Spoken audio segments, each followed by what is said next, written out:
Hello बच्चों, मैं शशांक आपका बहुत बहुत स्वागत करता हूँ अपने YouTube channel Shashank study circle में। तो आज हम फिर से प्रेजेंट हैं क्लास 10 की एक और वीडियो के साथ, जिसमें कि आज हम आपके लिए चैप्टर 10.1 का पार्ट 1 वीडियो, जिसमें कि हम क्वेश्चन नंबर 1 से लेके 5 तक का सोल्यूशन इस वीडियो में करेंगे। सो वीडियो में बने रहिए। वीडियो पसंद आए तो प्लीज़ लाइक करें, शेयर करें, कमेंट करें और नए तो प्लीज़ सब्सक्राइब करना बिल्कुल ना भूलें। तो चलिए वीडियो स्टार्ट करते हैं।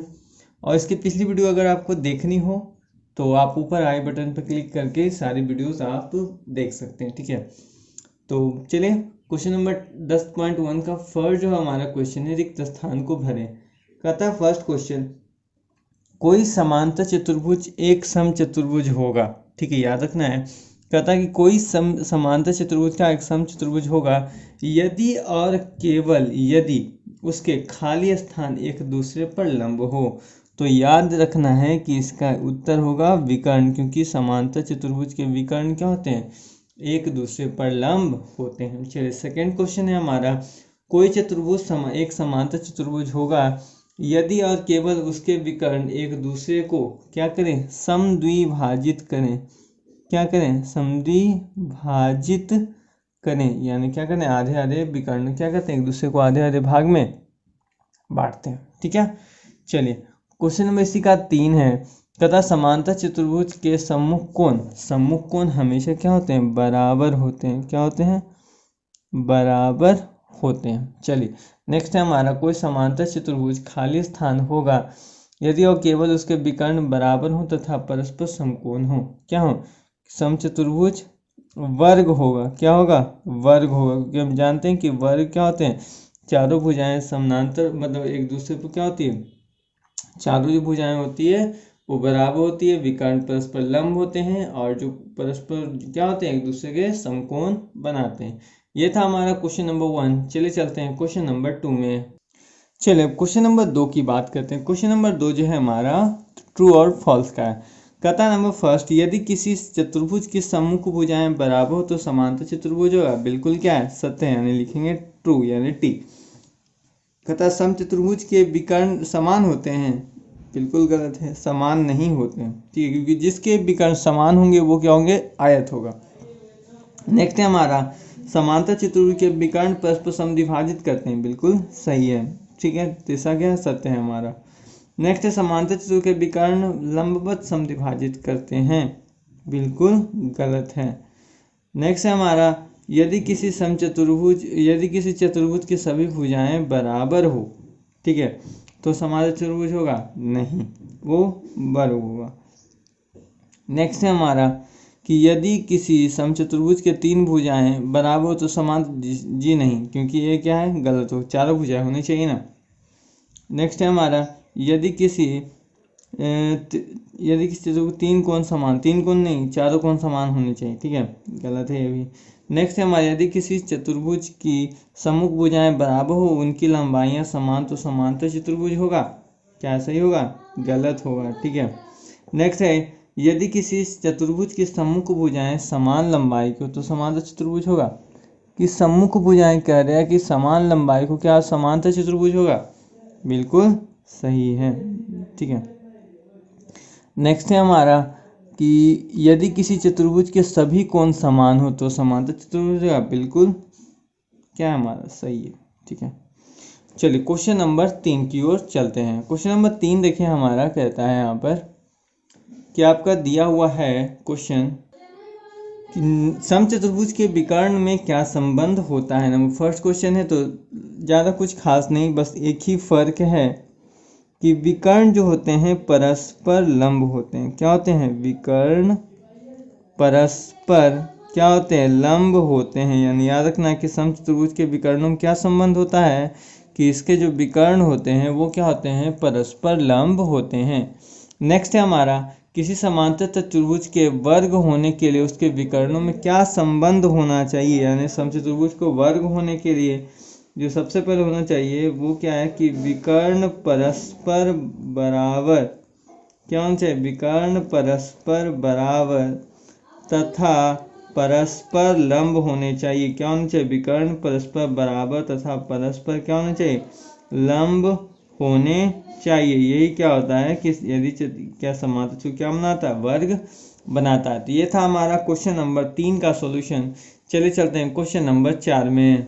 चलिए क्वेश्चन नंबर 4 का हमारा ये फर्स्ट क्वेश्चन, ठीक है, क्योंकि क्वेश्चन नंबर 4 में आपके 4 प्रश्न हैं जिसके आपको क्या करना है, उत्तर देने हैं। तो चलिए नंबर फर्स्ट जो हमारा क्वेश्चन है, कहता है किसी समांतर चतुर्भुज ABCD में कोण D का जो मान है वो 110 डिग्री है, ठीक है, और एंगल A तथा एंगल B की माप को क्या करना है, आपको ज्ञात करना है, यानी अंशों में लिखना है, ठीक है। इस प्रकार फिगर हम बना लेंगे जहाँ पर कि कोण D का मान 180 डिग्री होगा, 110 डिग्री है।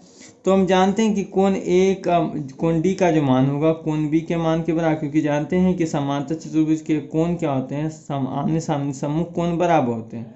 और समांतर चतुर्भुज में दो क्रमागत कोणों का योग क्या होता है, 180 डिग्री होता है। तो इस प्रकार ये भी निकल जाएगा और B भी निकल जाएगा, यानी यहाँ पर लिख सकते हैं कि angle A plus angle D का मान कितना होगा, 180 डिग्री होगा। क्यों होगा, क्रमागत कोणों का योग, ठीक है, क्रमागत कोणों का योग 180 डिग्री होता है, ठीक। या आसन कोण लिख सकते हैं, क्रमागत कोण है या आसन कोण है।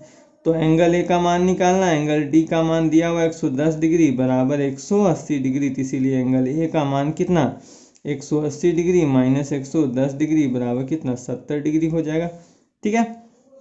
और चलिए हमको निकालना एंगल B, तो एंगल B का मान एंगल D के मान के बराबर होगा।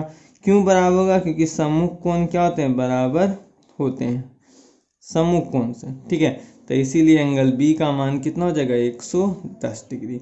यानी इसी प्रकार लिख सकते हैं कि एंगल A बराबर 70 डिग्री और एंगल B का मान कितना, 110 डिग्री। यही आपका आंसर हो गया, ठीक है। चलिए इसी का क्वेश्चन नंबर 2 देखते हैं। कहता है किसी समांतर चतुर्भुज के दो कोणों का जोड़ क्या है, 140 डिग्री है, ठीक है। तो आपको क्या करने हैं, उस कोणों को ज्ञात करना है, ठीक है। समांतर चतुर्भुज है तो जस्ट वही फिगर हम यहाँ पर भी बना लेंगे, ABCD। कोई भी दो कोण आपको क्या करने ले लेने हैं, ठीक है। अब हम क्या, दो समांतर कोण, ठीक है, यानी यहाँ पर याद रखना है ये क्या होंगे, सम्मुख कोण होंगे। दो कोण जहाँ पर दिया है तो इसको लिख लेना आपको क्या, दो सम्मुख कोण, ठीक है। प्रश्न में छूट गया है, यानी आपकी बुक में ही दिया है, छूट गया है, ठीक है। तो दो सम्मुख कोण आपको लिखना, दो मान लेते हैं, ये दोनों सम्मुख कोण ले लेते हैं, ठीक है। यानी angle A plus angle C का मान कितना, 140 डिग्री होता है, ठीक है। हम जानते हैं कि सम्मुख कोण बराबर होते हैं, इसीलिए एंगल C की जगह हम क्या लिख सकते हैं, चूंकि आप लिखेंगे एंगल A का मान कितना, एंगल C के बराबर होगा, क्योंकि सम्मुख कोण क्या होते हैं, बराबर होते हैं किसके, समांतर चतुर्भुज के। तो 2 एंगल A कितना, 2 एंगल A का मान कितना, 140 डिग्री, इसीलिए एंगल A का मान कितना, 140 डिग्री बटा 2, इसको काटेंगे तो कितना, 70 डिग्री। तो एंगल A का मान कितना, 70 डिग्री आपका आंसर हो गया, ठीक है। तो ये था आपका क्वेश्चन नंबर 4 का 2। चलिए चलते हैं क्वेश्चन नंबर 4 के 3 में। चलिए क्वेश्चन नंबर 4 का 3 देखते हैं। क्वेश्चन नंबर 4 का 3 कहता है यदि किसी समांतर चतुर्भुज का एक कोण अपने आसन्न कोण का 4/5 है, ठीक है। सबसे पहले क्या है, एक समांतर चतुर्भुज हम बना लेंगे, ठीक है। कहता कि एक कोण जो है दूसरे कोण का क्या है, आसन्न कोण, यानी अगर लगातार सेम ये दोनों ले सकते हैं, या ये दोनों या ये दोनों या ये दोनों, ठीक है। समांतर कोण क्या है कि एक जो है दूसरे का 4/5 है, ठीक है। तो लिख लेते हैं यहाँ पर कि माना वह आसन्न कोण, ठीक है, माना वह आसन्न कोण एंगल A तथा एंगल B है। आप चाहे तो एंगल BC ले सकते हैं, AD ले सकते हैं, DC ले सकते हैं, कोई भी ले सकते हैं, ठीक है। तो आप लिख लेते हैं कि एंगल B का मान लेते हैं x और एंगल A का मान लेते हैं 4/5x, ठीक है। या इस प्रकार आप लिख सकते हैं, ठीक है, क्योंकि x यहाँ भी लिखिएगा तो ऊपर ही आएगा। तो अब इन दोनों का जो योग है, जानते हैं कि दो आसन्न कोणों का योग कितना होता है, 180 डिग्री होता है। क्यों होता है, तो लिख लेंगे आसन्न कोण से, क्योंकि दो आसन्न कोणों का योग आप कैसे भी ले लें तो क्या होना चाहिए, 180 डिग्री होना चाहिए। एंगल A का मान कितना है, 4/5x, अब प्लस x का मान कितना, 180 डिग्री, तो कितना 4x प्लस 5x बटा x बराबर 180 डिग्री। तो कितना हो जाएगा, यहाँ पर देख लें तो हो जाएगा 9, सॉरी यहाँ 5 हो जाएगा ना, तो 9x बराबर 180 पचे 900, इसको काटेंगे तो 100 डिग्री, तो x का मान कितना 100 डिग्री। और एंगल x किसका मान है, एंगल b का, तो एंगल b का मान कितना 100 डिग्री होगा। एंगल a का मान कितना 4x/5 है, यानी 4 गुने 100/5, चलिए b पचे 100, यानी 20 चौके 80 डिग्री। तो इसीलिए एंगल ए का मान कितना 80 डिग्री और एंगल बी का मान कितना 100 डिग्री आपका आंसर हो जाएगा। यानी दो आसन कोण 80 डिग्री या 100 डिग्री, कोई भी हो सकता है, एंगल डी भी हो सकता है, एंगल सी भी हो सकता है, एंगल डी ए भी हो सकता है, बी सी भी हो सकता है। आप जो मान रखेंगे उसका मान क्या है, इतना ही आएगा। तो चलिए चलते हैं क्वेश्चन नंबर 4 के 4 में। चलिए क्वेश्चन नंबर 4 का 4 देखें तो कहता है किसी समांतर चतुर्भुज ए बी सी डी की भुजा ई तक बढ़ाई गई है। ठीक है, एक क्या है, हम ऐसे बना लेते हैं। ठीक है, ए बी सी डी, एक भुजा क्या है ई तक बढ़ाएगी, इसको ई तक बढ़ाते हैं। इस कोण का मान कितना है 65 डिग्री है। ठीक है, चलिए अब 65 डिग्री है तो जान दें कि एक भुजा पर कुल कोण यानी एक रैखिक युग्म का मान 180 डिग्री होता है। तो ये एक रैखिक युग्म है, तो 65 डिग्री है, तो इसको घटा लेंगे तो 115 डिग्री आएगा। यानी इसको सही से लिख लेते हैं कि angle B C D plus angle D C E, ठीक है, का मान कितना 180 डिग्री। कैसे, लीनियर प्रोपोर्शन से, यानी रैखिक रूप से। ठीक है, तो बी सी डी का मान हमको निकालना है ना। देखिए बी सी डी यानी इसको हमको निकालना है, तो बराबर कितना 180 डिग्री माइनस कितना 65 डिग्री बराबर कितना 115 डिग्री, इसका मान आ गया 115 डिग्री। ठीक है, तो एंगल ए का मान कितना, क्योंकि हमको क्या है यहाँ पे एंगल है, तो जानते हैं एंगल ए किसके, इस कोण की क्या होता है, सम्मुख कोण बराबर होते हैं ना समानांतर चतुर्भुज के। तो एंगल ए का मान एंगल बी सी डी के मान के बराबर, तो कितना एंगल ए का मान कितना 115 डिग्री। यही आपका आंसर हो गया। ये कैसे होगा, तो सम्मुख कोण से। ठीक है, सम्मुख कोण क्या होते हैं, बराबर होते हैं किसके, समांतर चतुर्भुज के। तो ये था हमारा क्वेश्चन नंबर 4 के चारों प्रश्नों का उत्तर। आइए चलते हैं क्वेश्चन नंबर 5 में। चलो क्वेश्चन नंबर 5 कहता है समांतर चतुर्भुज ए बी सी डी में एंगल डी ए सी, देखे है ना, डी ए सी का मान 40 degree, angle A B C का मान क्या है 60 डिग्री। अब कहिएगा सर डी ए सी यानी देखिए बीच वाला जो कोण होता है उसी का मान दिया रहता है। ठीक है, दिया हुआ है, तो रिक्त स्थान को भरें। एंगल ए सी बी यानी ये कोण ज्ञात करना है। तो ये कोण इस कोण का बराबर, क्योंकि एकांतर कोण से क्या होते हैं, बराबर होते हैं। तो इसको लिख लेंगे कि एंगल ए सी बी ज्ञात करना है, तो कितना होगा, एंगल डी ए सी के बराबर होगा ना। यानी ये कोण इस कोण के बराबर होगा। कैसे बराबर होगा, तो एकांतर अंतः कोण से। कैसे होगा, एकांतर अंतः कोण से क्या होंगे, इसके मान बराबर होंगे। तो एंगल ए सी बी का मान कितना हो जाएगा, एंगल ए सी बी का मान कितना, इसका कोण का मान 40 डिग्री है, तो इसका मान कितना 40 डिग्री ही आपका आंसर हो जाएगा। अब बात आती यानी भी हो गया हमारा 40।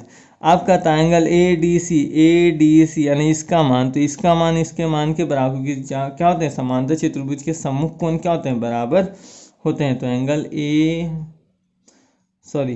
इसका मान हो जाएगा एंगल ए बी सी के मान के बराबर। ठीक है, चलिए ये भी कैसे होगा, तो सम्मुख कोण से। कैसे होगा, सम्मुख कोण से। तो एंगल ए डी सी का मान कितना हो जाएगा 60 डिग्री। यही आपका आंसर हो गया।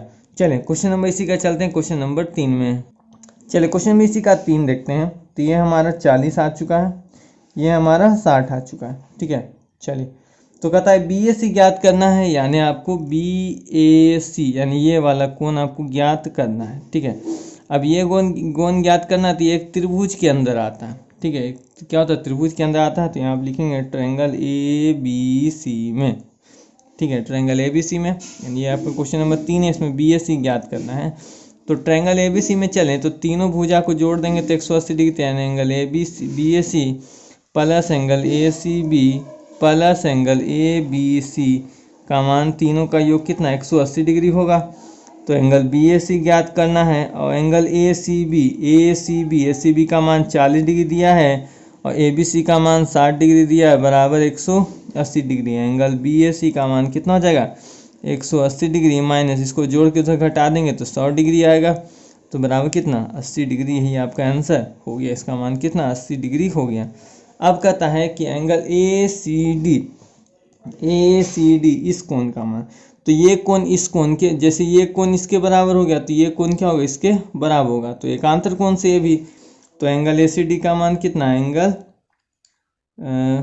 बी ए सी के बराबर होगा। कैसे होगा, तो एकांतर अंतः कोण से होगा ना बराबर। तो इसका मान कितना हो जाएगा, एंगल ए सी डी का मान कितना, 80 डिग्री। ही आपका आंसर हो गया। तो ये था आपका क्वेश्चन नंबर 1 से लेके 5 तक का सॉल्यूशन। तो आज के लिए इतना ही, मिलते हैं नेक्स्ट वीडियो में। तब तक के लिए धन्यवाद, जय हिंद। और नए तो प्लीज़ सब्सक्राइब करना बिल्कुल ना भूलें।